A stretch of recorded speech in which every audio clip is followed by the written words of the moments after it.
I'm Polly Warren and welcome to the Positive Perimenopause podcast.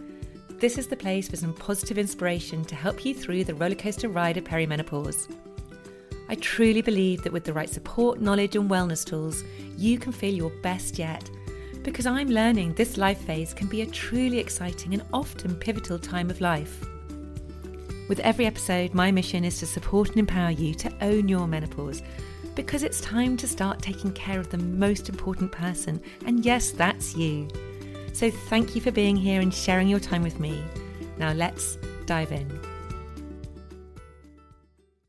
Hello and welcome back to the podcast with me, your host, Polly Warren. Well, I hope you've all had a fantastic week. Now, I just want to start off today by telling you about a brand new quiz which I have put out this last week. Now, I done this because when I was in the depths of my perimenopause a few years ago now, and I was experiencing all of those different sort of random symptoms, I know that if I had been given an opportunity to realise and discover that there was an umbrella term for all of them, so something like perimenopause or menopause, and to be told this is probably what it is and this is what you can do and these are the next steps you can take, it would have been so reassuring, because knowledge is power, as they say, and I want you to unleash that power and know for sure what is going on so that you can take the necessary steps.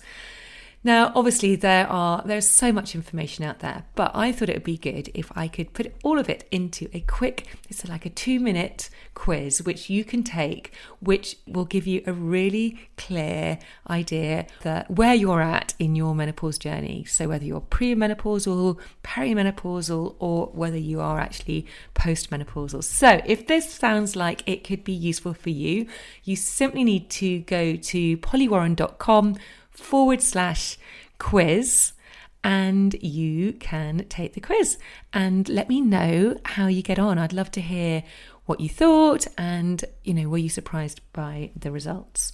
Because once you do know, and if you are perimenopausal, the good news is that there are so many different things you can do. We're all very, very different, but I absolutely 100% believe that you do not need to struggle. There are solutions for everybody. And I know, because I went from a mess, literally not wanting to get out of bed in the morning, to now, and I've never felt better, and I want that for you, and I know it's absolutely possible. So this really is, by taking this quiz, this is sort of step one. You can really then start to feel like you can move on and get the solutions you need, and then you can just get on with the rest of your life, and that is what we ultimately all want. So last week's episode was with the gorgeous Zoe Swan. I hope you enjoyed that episode. She shared so much wisdom about all of the different practices that she has undertaken to get herself to feeling amazing. And the thing is, that was Zoe's journey. And I'm not saying that's what you have to do for you, because we are all so different, but it just illustrates that actually it's totally possible to find a solution for you. So if you haven't listened to last week's episode, it was a good one. So on to this week's episode. So I really enjoyed this week's episode because there were 2 women I had to speak to, and I think we did a pretty good job at making it work. So I speak to these 2 amazing women who have been brought together through their negative experience of menopause, and both, like me, were unprepared for it. But now what I love so much is that rather than accept that they should just put up with it and put up with all that menopause throws at us, and also that we should just accept the lack of medical research into women's health, particularly menopause health, they are both determined to create change. And today they're going to tell us about a brand new initiative called Stride by Side, which everyone can get involved in, and which is going to raise funds for some really important charities and research into menopause. But before that, let me just tell you a little bit more about Loretta and Michele. So Michele, other than organising Stride by Side, this new initiative, she has a full-time job specialising in presentation and business development skills. And Loretta Dignam founded the Menopause Hub, which is Ireland's first dedicated menopause clinic. And she did this after feeling totally unprepared for her own menopause and wanted to give Irish women the opportunity to manage their menopause their way. And this was after already a highly successful career working in marketing and communications with many multinational global businesses. So, two very inspirational women. And when they asked me if they could come and talk on the podcast about this great initiative, which is going to do so much good and bring so much positivity to menopause and this whole menopause space, there was absolutely no way I could say no. So without further ado, please welcome Michele Smith and Loretta Dignam. Hello. So today I'm very excited because it's the first time I've had more than one guest on the podcast at the same time. So there are three of us today having a chat, and I'm very excited to welcome Loretta and Michele to the podcast. Hello. Hello. Hello. Good afternoon. Today we're going to talk about a very, very exciting initiative that has brought you both together. And I think maybe the good place to start is for you to tell us a little bit about what is Stride by Side and how did it all come about? So great. So Stride by Side really was a concept born by discomfort, by frustration, if you will. And initially it was just my own frustration and feeling as a late 40s, 48-year-old woman different than I had felt before in a less than positive way. So, anxiety, night sweats, just a general feeling of low mood and wanting to better understand what was going on. And really in a quest to understand that, finding very little information. In fact, you can probably hear from my accent, I am from the United States. I live in New York, and most of my sources of information came from your respective countries. So from Ireland and from the UK. And so in an effort to better understand myself and my feelings, I started doing some research and then became pretty disappointed that there were not more, I would say, more of a focus on women later on. So you have a baby and everybody's all excited and then you kind of go away until you pass on. And I wanted to better understand that. So I got to know a few people, Loretta being one, and some other folks across the globe, and said, hey, I think maybe there's an opportunity here. And so the opportunity in my mind, because I'm a runner, was to do either a run or a walk. And we decided a virtual walk would be the best way to capture as many women as we can to get involved in doing this walk during World Menopause Month, which is October 1st through the 31st, with World Menopause Day being on October 18th, and raise as much money as we can for specific organizations, many of which, not ironically, are led by women doing important work to help us better understand this time of life. So it's a walk that was born from some discomfort and then a lot of wonderful women wanting to do something about it.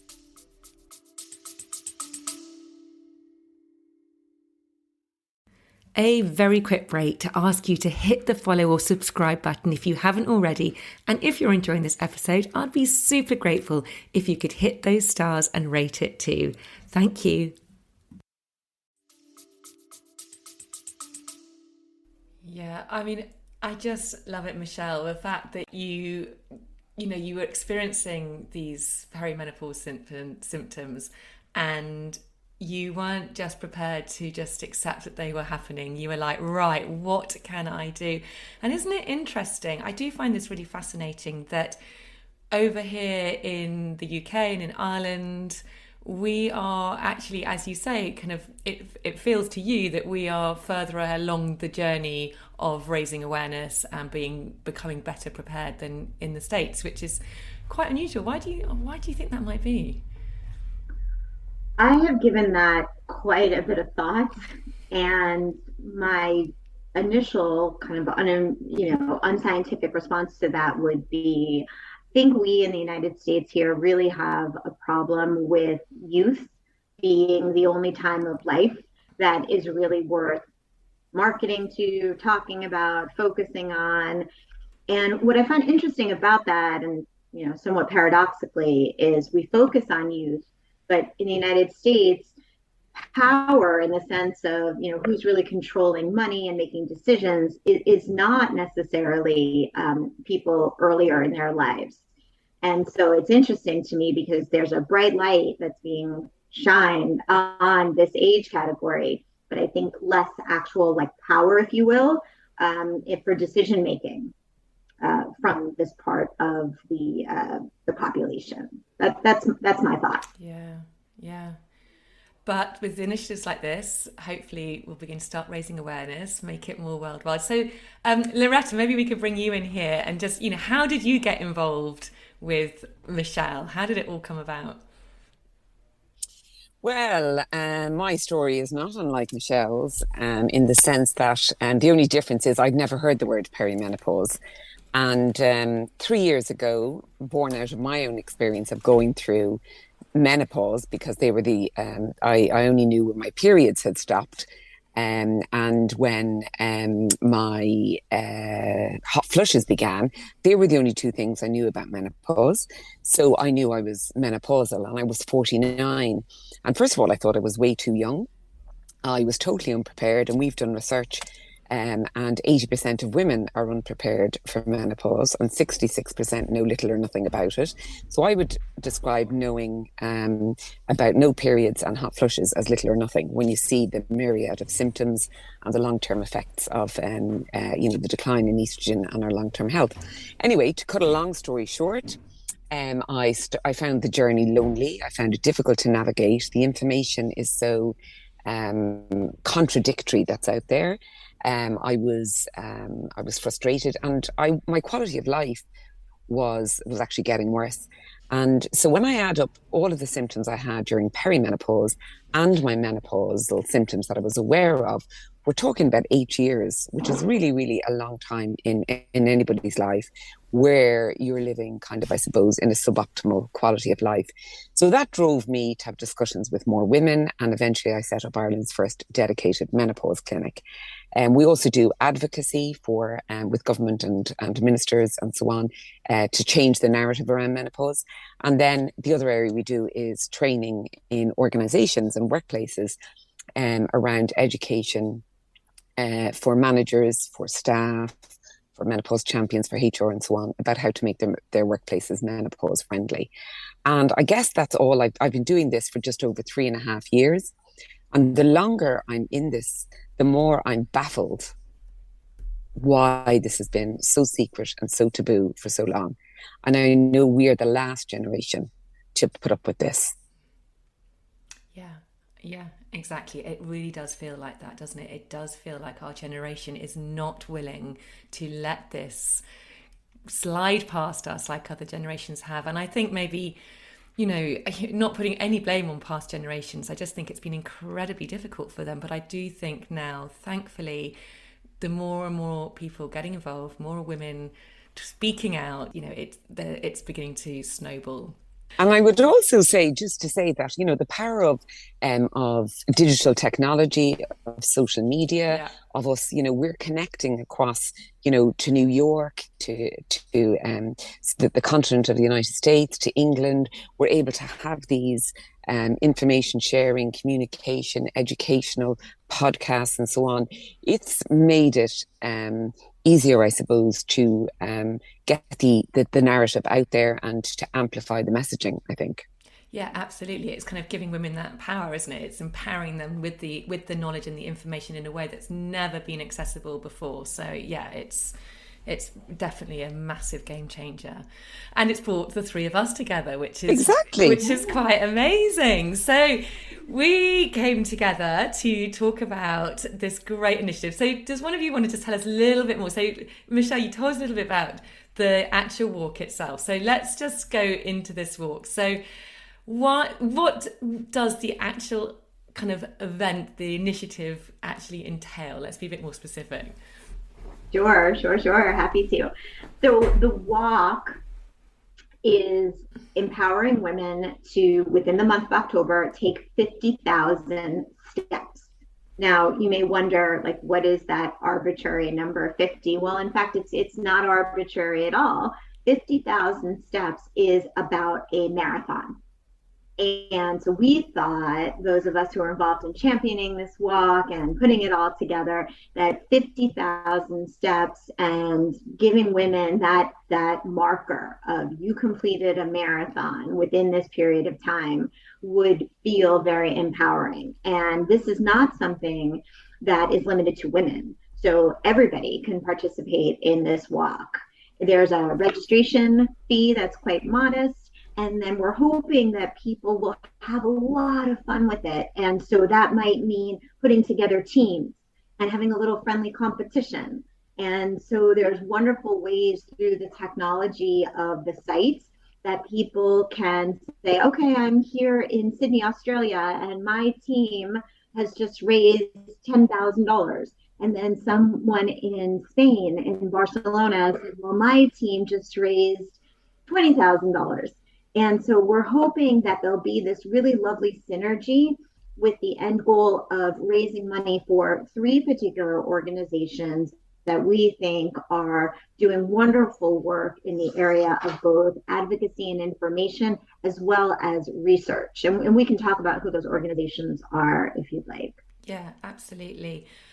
So I mean, I love the fact that it's for everyone as well, because let's face it, menopause affects everybody, not just women. It affects every single member of the family. I know for myself, when I was in the depths of my perimenopause, you know, it was my husband, my kids, they were the ones who got the brunt of me and really affected them. And I hate that. I hate the thought of that now.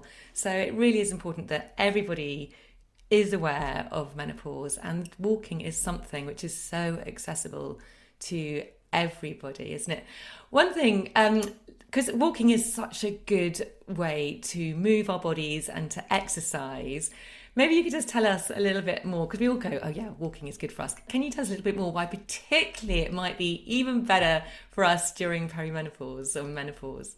Yeah, I think what often happens, obviously with the roller coaster of hormones that are happening, is that women's motivation can decline. They can have experience like a flat mood. They're going through symptoms of like insomnia, kind of sleep deprivation, all sorts of physical, emotional, psychological, and sort of genitourinary symptoms. It's also a phase where women start to, maybe their body shape can change. So, we're talking about, because of the decline in estrogen, primarily the body lays fat down differently during perimenopause and menopause, and women find it hard to shift that weight.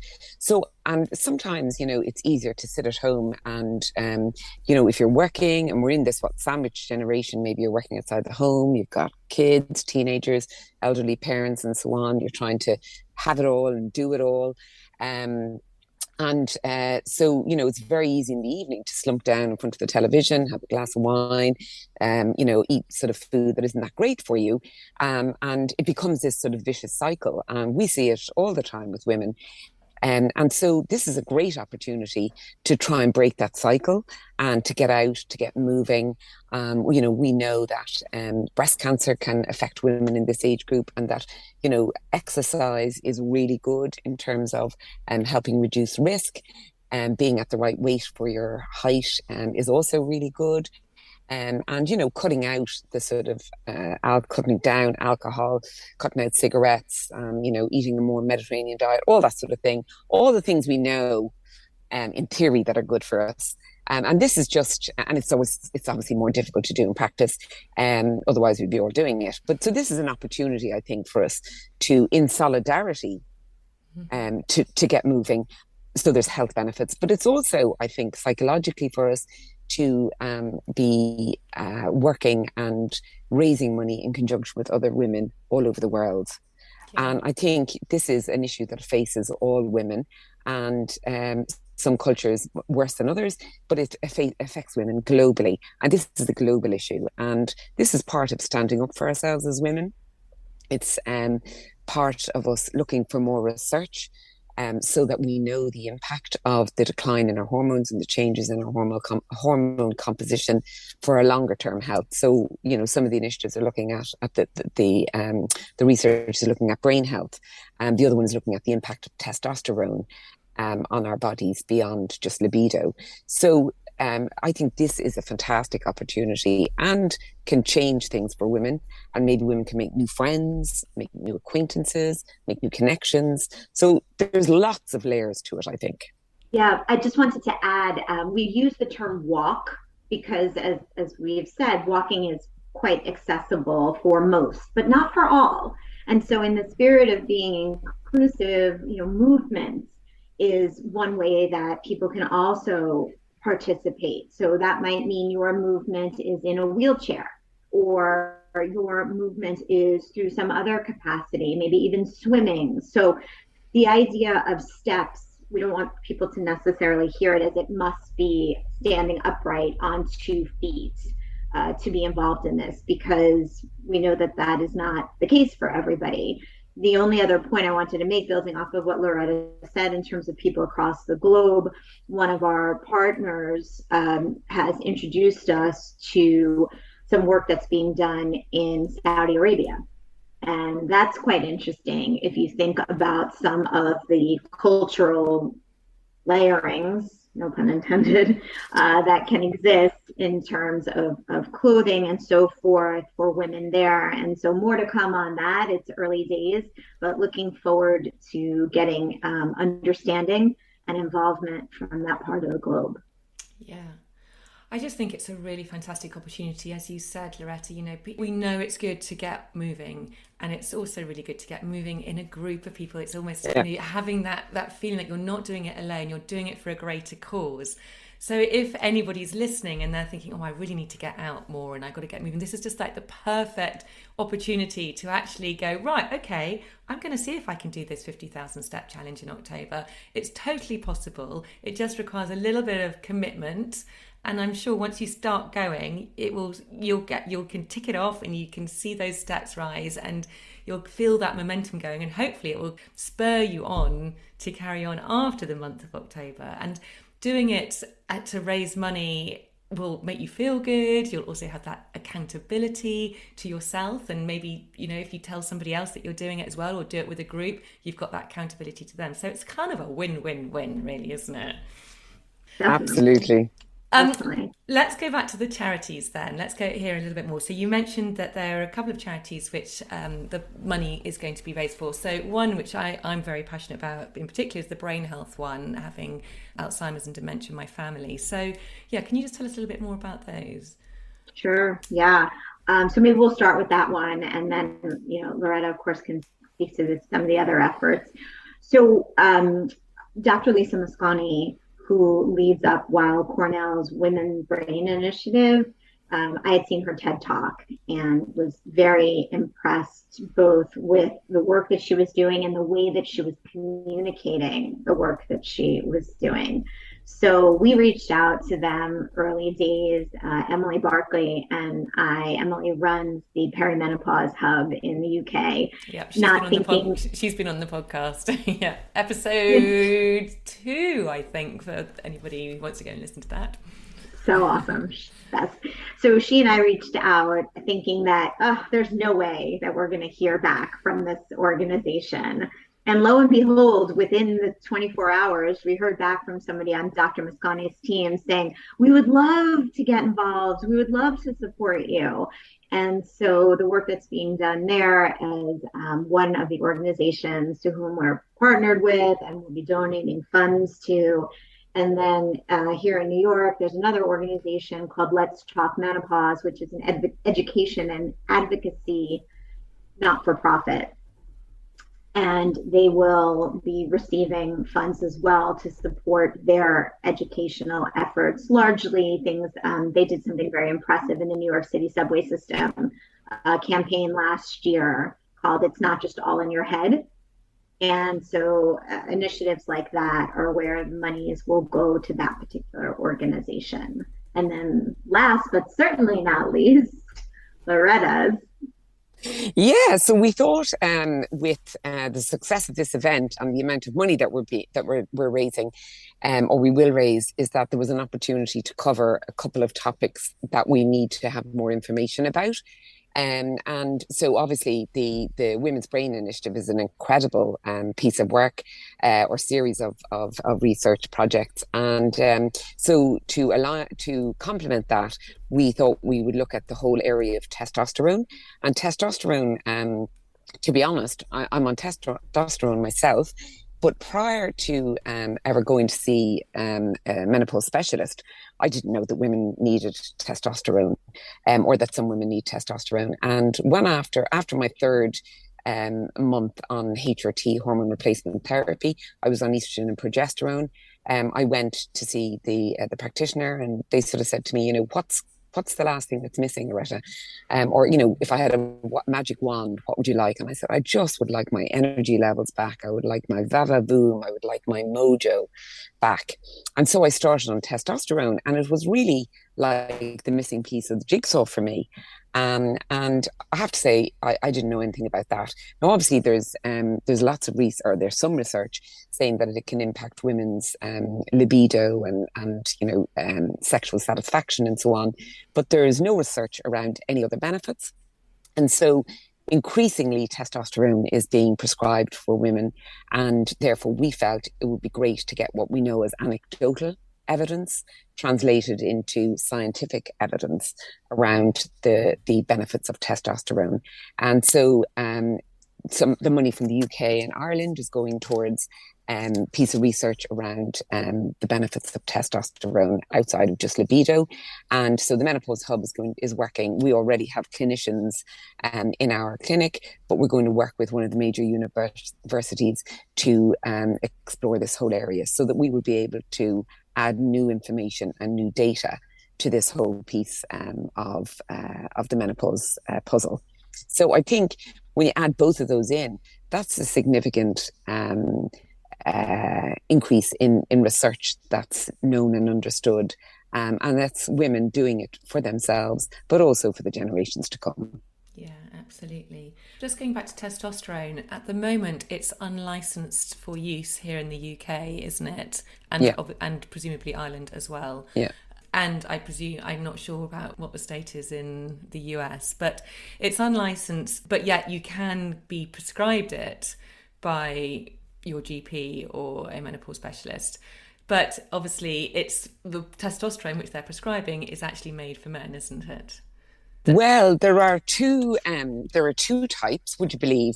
There's the testosterone that's made for men, and it's male strength, and therefore, if women were to use it as prescribed, it wouldn't be good for them. But there used to be testosterone available on the market in the UK, but it was taken off the market because of it wasn't seen as commercially viable. But since there is a company in Australia that makes a product called Androfem, which is female strength testosterone for women. So that is available, but only through private clinics in the UK and in Ireland. And it's, has to be imported from Australia and so on and so on. So there are two types, but in my experience in the UK and Ireland is that there wouldn't be a lot of GPs who would feel comfortable prescribing that off label. Yeah. So therefore you really need to go to somebody who fully understands it, feels comfortable with it, either a menopause specialist or something. And therefore I think, you're at the hands or the mercy of whoever your prescriber is, which isn't a great position for women to be in. And I know I describe myself at this particular juncture of life as like a slow puncture. I felt like I was just dragging myself through life. And that made such a difference when I started on my testosterone. So I'm on this female strength one now, but there's growing interest in it and growing experience in the medical community around it, actually. Yeah, brilliant. But I also love that you are kind of mixing this with obviously a part of the diet, because obviously let's not get away from the fact that diet and lifestyle are really, Oh really yeah, important as well. So doing the walk is, it all needs to work together. And obviously every woman has the opportunity to choose the way she wants to manage her own menopause. But the most important thing is that there are options, that the information is there, so that you absolutely. can make that well-informed choice. I, I just wanted to add to that the idea of information, I think, is what underpins the motivation for those of us who've all come together to put on this walk, and the lack thereof. And so early days, we had reached out to Amanda Thebe and said, hey, want to do this walk, and would you be involved? Would you lend your name or what have you? And she just shot back. Like, first question was like, where's the money going to go? Who are you going to give the money to? And I was like, gosh, I don't know. She's like, figure that out. And I think that really helped me understand immediately that, we do things for a purpose. And when we do things for a purpose, that's when we tend to get the best out of ourselves and out of each other. And so being very purposeful about walking, and here's where those efforts, your efforts in walking, are going to go. It's going to give us more information, more data, more understanding, so that we don't have to, as Loretta beautifully said, go through this any longer. Our children or children's children. This is just, it's much more straightforward than what we all had to navigate. Yeah, exactly. I mean, and it doesn't appear anywhere soon that the research is going to happen. Otherwise there are probably research projects out there, but I think it is a matter of like, right, let's just take it into our own hands. Let's actually get this research done. Let's do something positive and make positive change in a way that we can. So yeah, this is just such a brilliant initiative. Did you either of you read the book Invisible Women? Because it's by what's her name? Perez. Anyway, Caroline something Perez.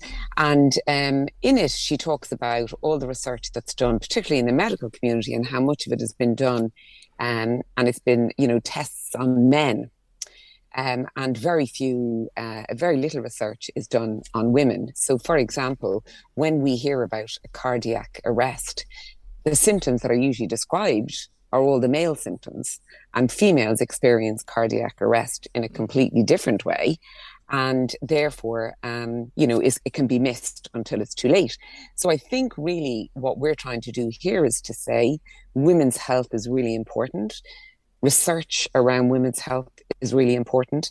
And because our focus and this group's focus and our connection is around the whole menopause and perimenopause and how unprepared and how difficult we found it to navigate, that's the reason that we're doing this particular.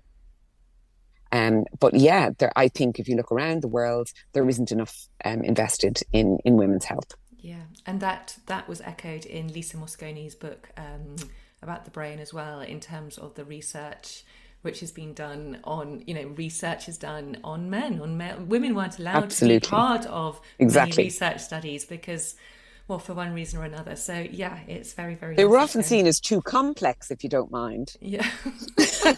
Oh, because we have hormones.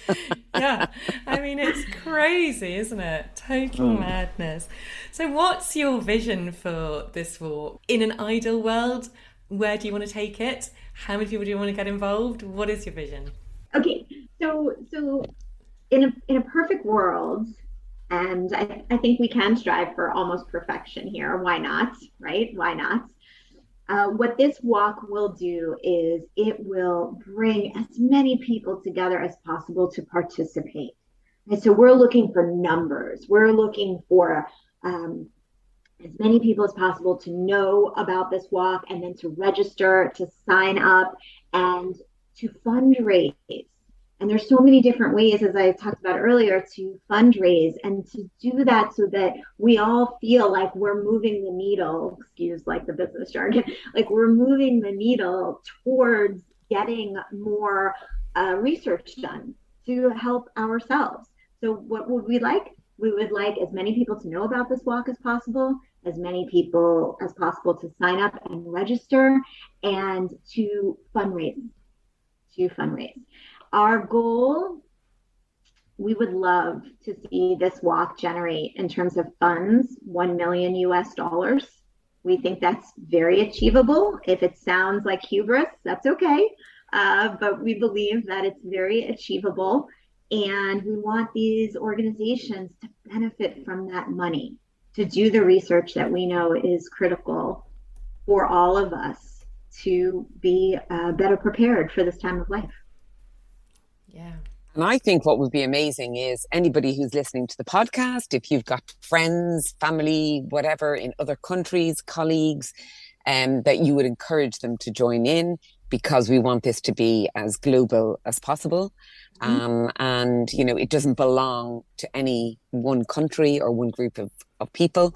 It's for us all, to be honest. So yeah, it's all about amplification, spread the word, get the sign-ups, get the fundraising, and we're dreaming big because we need to.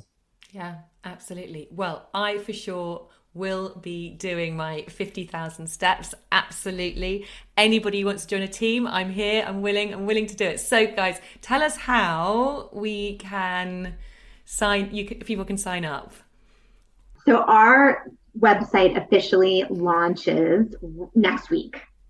So I'm sorry, I don't have a URL to give you right at this moment. I'll tell you what, when this goes out, I will put I'll put all the information in the show notes. So okay. Yeah. Okay. So that's what'll happen is they'll register online, and then they will receive their information to get them started. If you use any of the devices, I'm a Strava person myself, but I know there's Garmin and all sorts of others. That's an easy way to track steps and do that. And then at the end, we have some swag.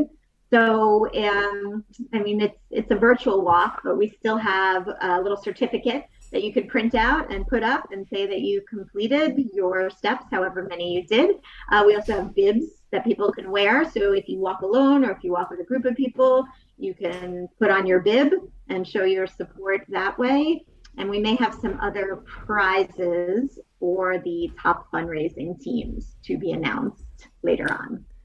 Excellent. And the other thing just to say is that, you know, if you don't have a fancy, if you don't mind me saying, Strava or Fitbit or this, that and the other, you know, I know on an Apple iPhone, they have a little heart symbol where you can track your steps, and it's pretty accurate. So just stick that in your pocket or whatever. And you can monitor your steps on a daily basis. And, you know, it can be as simple as possible. And you don't need any highfalutin gear or anything like that. And just get out and move, I think. And even if it's around the house and you're doing housework or anything like that, or walking, you know, children, grandchildren, whatever it is, you know, the steps all count. So it's about movement and steps. Dancing, that's always a great way to get your steps Dancing up as well. Or lots of different ways, exactly. So my final question, which I ask all my guests, is, because this is called the Positive Perimenopause Podcast, I always like to give the listeners one piece of actionable, practical takeaway that they possibly can. Does that make sense? One piece of it. Yep. One piece of action which they can take away. What would yours be? Should we start with you, Michele? Sure. Yeah. I would say I'll end this podcast where I started, which was positive for me. Reach out, share your experience. It doesn't have to be as broadly amplified, even if it's just to one person or even if it's just in a chat group. There's so many wonderful Facebook groups out there that support the perimenopause and menopause experience. Put a post out there. You know, you can even do it anonymously if you don't feel comfortable sharing your name.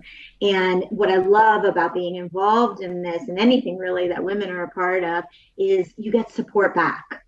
So I would say for me, the positivity has been sharing information and then getting the support back. And I would say that please don't suffer in silence. And, you know, education is power. And understanding what's happening to you is really important. But there are options out there. There are solutions. There is help available. And I think if you look back to maybe our mothers' generations, they put up and shut up and didn't talk about it and didn't reach out and didn't look for help. And I think that's what we have to change. So I would say, don't suffer in silence. And that's the most positive thing you can do. And what that will also do is start to change the narrative. It will start to open up the conversation so that in time, menopause will be just like puberty. Who isn't prepared for puberty as a parent or as a child? Yeah, exactly. And I'm a great believer that there are always solutions. You don't have to suffer. You don't have to suffer. And it's just once you've got that knowledge and you know what's going on, then you can find the solution for you. And as puberty, okay, there might be some rocky days, but of course, actually we can take it all in our stride. So, yeah. Thank you so much, Loretta and Michele, for joining me today. I think we did that pretty well, having the three of us on the podcast. And I just want to say, I just think it's fantastic what you're doing and how brilliant that we can kind of come from different corners of the globe and come together for a common purpose. And this is just something so positive, and I'm sure it's going to raise a lot of money and be the start of something really, really good. So thank you. Thank you for having us. And thank you for your support. Yeah. Pleasure. Absolute pleasure. I hope you enjoyed this episode, and I hope you feel inspired to take part and get involved. So it's walking or shuffling or jogging or running a marathon in the month of October. I will definitely be doing it, and I really invite you to take part as well. Even if you're doing it anyway, say you're walking your dog and you're walking that distance anyway, why not record it and then just send a tenner, do whatever you can, because your money will be going to a really seriously well needed and a good cause. And also just a quick reminder, if you want to take my quiz, go to pollywarren.com/quiz to find out if you are menopausal or not. And finally, I just want to say a huge thank you for listening. I am so grateful of your time, more than you will ever know. And if you enjoyed this episode or any other episode, I would be so grateful if you could go over to Apple Podcasts and write a review. It means so much and really helps to get this podcast out there. And you could also go to Spotify if you listen via Spotify and subscribe. Thank you so much if you do that. I know it's a bit of a faff, but it does all really help. That's it. That's all I've got left to say, really, is to have another really fantastic week. Remember, I love to hear from you. So jump over to Instagram in my DMs if you fancy a chat. Have a wonderful week and take care. Bye.